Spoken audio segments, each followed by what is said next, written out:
I'm Holly Webb, I'm a children's author and I have been writing for 18 years, which is a scarily long time. It's really interesting looking back at my first books and seeing what they're like and thinking, oh, I would have done things slightly differently. But also I think the world of children's books has changed quite a lot over the last 18 years. And actually children's worlds have changed a lot too.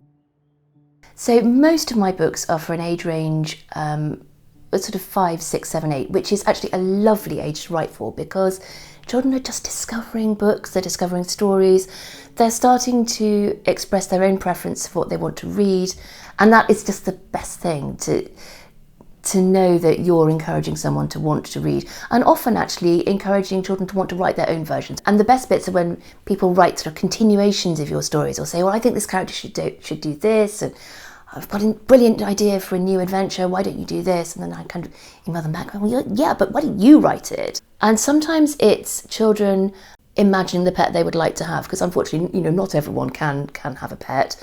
And so they're imagining the cat or dog that they would love to have and writing their own stories about that, which is just such fun to read.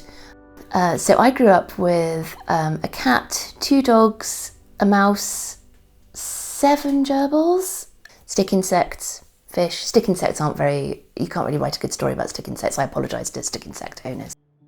All of my animal stories books are written from the point of view of the main character of the story, but also from the point of view of the dog or cat who's involved in the story too. It's something that I think is very important, that children reading the books should have the opportunity to look at events from 2 points of view and to understand how something that seems very simple to them is going to be completely alien and confusing to a dog or a cat. Growing up, we had a cat called Rosie, who was a stray. And she had walked into my dad's office when he was out for lunch, and when he came back with a sandwich, there was a kitten sitting on his office chair. Because our family had this story about how she'd found my dad, when I was going to bed, my mum would tell me stories about the kitten and this lost kitten, and that was something very special that I remember as part of growing up. And so when Jane said, can you write us a lost cat story, I immediately went back to those stories about Rosie. So Lost in the Snow, as well as being the first of my animal stories, is always going to be really special because it had that kind of family memory all mixed up in it, and I really loved writing it. We are, I think now, 56 books later, and it's puppies and kittens because I've loved writing them, and luckily people seem to have really enjoyed reading them. I love writing and knowing that children are going to read the stories and hopefully the stories will build their empathy. And often animals and children are in the same kind of situation where they don't get to make the decisions and things sometimes are organised for them that they're not happy about. And that can be very difficult, and reading about that kind of situation I think can really help to, if not accept it, maybe one shouldn't be accepting it, but understand that other people are having the same issues that you are. And so we converted the back of our garage to be a tiny, tiny writing room, which has basically got me, an enormous number of books, a laptop and a big armchair.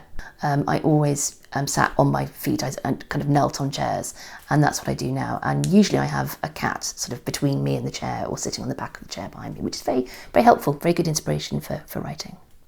Amazingly enough, my books are now published in 33 different languages, including, I think, the 33rd language, 33rd territory is Kazakhstan, which is just, I find it really hard to imagine children all the way around the world reading them. I love it, it's so exciting, and I love getting messages. I get lots of emails to my website from children in different countries, and it's wonderful.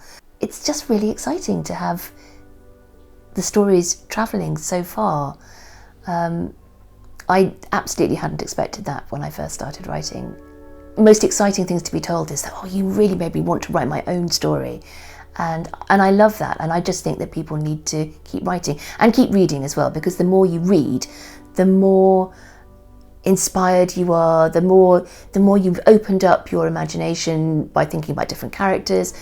When you're reading, you're not just taking something straight from the writer. You've got to work with it. You've got to, your imagination is adding to the story and to the characters. So the more you read, the more you're opening up yourself for creating your own stories. So keep reading, keep writing, and don't let anybody tell you that you're not a writer.